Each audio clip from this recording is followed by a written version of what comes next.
I got to go back there in like 2 weeks. I'm like you said, I'm dreading it already. Like that's a lot. Are you doing that now forever? Every 2 weeks? No. I got Legion of Skanks. Oh, okay. On that Monday, and then some other shit. Nothing, big. It's WABC stuff. But yeah, I'm like, what if I get stuck again? That's all I'm thinking now. Is every time I go there, they're gonna delay me and then cancel the flights.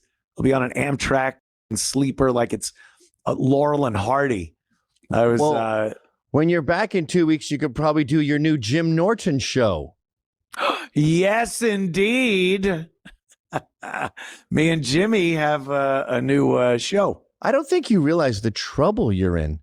Why is that? You're on double secret probation because of this. What did I do? You had an affair. You started an illicit affair. Oh. I'm livid. Is that what it is? I'm furious.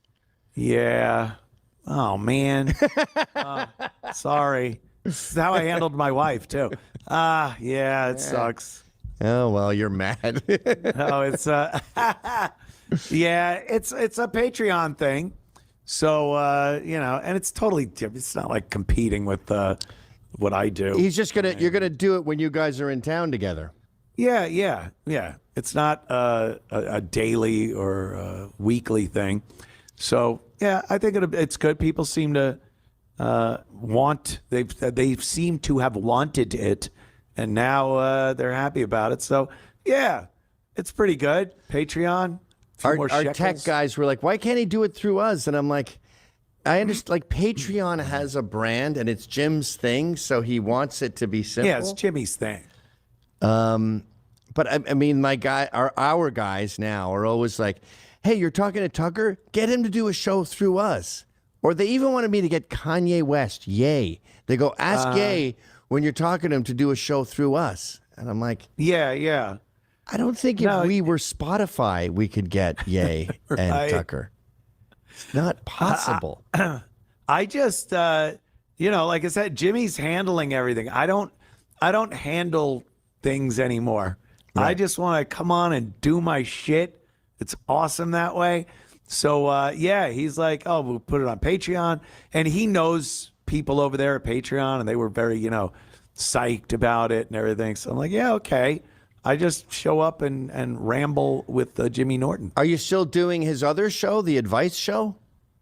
I haven't in a while. I don't think so. I think that's more for comics and things like that. But I don't see why he wouldn't be like, oh, no, don't do that. But if we're going to tape one of those, we might as well tape one of ours. Well, yeah. So when you go into New York, you should come here and do the Cops and Robbers show. Then you should do the Advice Show with Jim. Then you should do your Patreon show with Jim. Then you should do a WABC show. And then might as well throw a Legion of Skanks in there when you're there. Right. I love it. So much to do. And then so much time away from the bar, doom scrolling and eating chicken pot pie at Sullivan's. And then you look down and you're like, oh, I'm draining myself. Yeah. I have no more chi left. I got nothing. Yeah. I don't know. I said I was pulling the reins back, and now I'm getting more and more things to do. Yeah, the horses are loose, man. You've never been busier. When it's not fun, I'll stop doing it. Yeah. All right, people, have a good one, and we'll see you. Bye-bye. I know. Oh, you motherfuckers. Well, you could also follow my new philosophy of just be less good. Like, you go to the gym and you're like, oh, I'm tired. I don't want to feel like going to the gym. Go to the gym, but just be terrible there and leave early. Wow. Oh, I should catch up on my reading. I haven't read a book in a long time. Read one page, then put it away. That is a good strategy. There was a time we were at WAAF in Boston, and Opie'd been doing radio for quite some time, and I was brandy new and just wanted to show how awesome I was at everything. So the production guy would leave me a thing to do, a commercial read, the script and tape and a cart, and he'd be like, okay, here's all the recording equipment. make a spot. So I would sit in there, I swear to you, for hours and hours and hours, just speeding up a tape in one spot to make my voice sound higher for a character. And just hours. And then I would put the cart finished in the cubby hole for the production guy. And he'd come in, he's like, this is fucking awesome. He goes, unreal, great job. And Opie goes, what are you doing, dude? Just slap it together. They call me Slappy. I just slap it together. So then after the show, we'd go in and see what work we had to do as far as doing spots. My cubby thing was full of tapes and scripts and all kinds of shit. Opie had like one thing where he had to pre-record something that was already on tape, attach it to another thing, and he was home. They're like, yeah, be bad. Be There's bad. a Be moral good enough there. where you don't get fired, but be bad enough where they don't expect much from you. Well, I mean, there's a happy medium too. Like you don't want to be, you don't want to be a lunchtime rowdy, for lack of a better term. But I remember when my parents had a couple properties, and my dad quickly learned if you answer the call about there's no light, the light bulb burnt out in the hallway, so you drive down there with a stepladder and go ring ring, ronk ronk. And then drive home. Now, there's another problem. But when you become the more that you lead to slumlord, they just fix their own light bulb. Yeah, you got to let them do that. This studio here where we're in, the HVAC is my problem. The heater is my problem. The water is my problem. Like if this whole place flooded right now, I'd be on the phone. I couldn't leave. I'd be on the phone with the shop vac guys, getting it sump pumped and figuring it out. This is 100% on your own, and I don't know. I guess you got to fucking figure out when to be a shit stain. That would be like you couldn't just call someone and hands off. No way. You're getting wet. You're getting dirty. Gavin McInnes calls out Anthony Cumia for starting a podcast with Jim Norton. Gavin trying to pretend that it's not bothering him, but he is completely heated because just looking at Cumia's schedule, something's going to have to give here. I mean, we're almost at the point where Cumia is pretty much just going to have to move back to New York.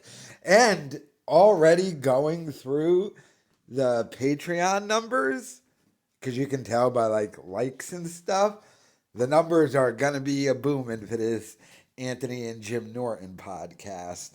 And Anthony is now going to be doing afternoons on that radio gig. So every day, something's going to have to give in. Gavin has been getting himself into some trouble here, which is what's telling me why Cumia finally made this jump with Jimmy to do the podcast, because there might have been some DUIs and caught with some illicit things, and Cumia might need an exit strategy from Compound Censored, because Cumia has been down this road before, where in business with a guy who might be crashing out. You have to remember, Anthony Cumia was part of the greatest show ever. And no, I'm not talking about the Opie and Anthony show. I'm talking about the AA show, the Artie and Anthony show. We didn't know how good well, yeah, we did. We knew how good we had it, and we knew it wasn't going to last long. But every episode, Anthony's face of watching the crash out of Artie, and I think that might have taught Anthony some lessons when he's in business with a guy who seems to, drugs and legal issues. I think Cumia saw that, yeah, let me maybe go do this Patreon thing with Jimmy. But I think Gavin might be seeing the writing on the wall of, yeah, dude, your schedule's getting a little busy here now. And, afternoon drives now, a whole new podcast with Jim Norton. Yeah. Compound Censored is still going to be successful, though. It's not even that Cumia wouldn't leave. Maybe, though, he would just drop down to, lessen the schedule. But they still got, AIU. I remember when Gavin offered me a spot over there. It's when Shab first sued me and YouTube took my YouTube channel. But I had to turn him down. Not because I was against working with Gavin. It's just that I didn't think my style like particularly worked for over there. You know, multiple videos every day. Like I what would I have to call someone and then tell them I want this to be uploaded? Like it just wouldn't have worked. But yeah, you could tell Gavin was heated during this little exchange, just going, trying to get all the little details from it and stuff. But my God, Cumia, you might end up having to just move back to New York since all of your work is in New York, and now you're pretty much going to be working every day. But I don't know. Let me know your thoughts in the comments.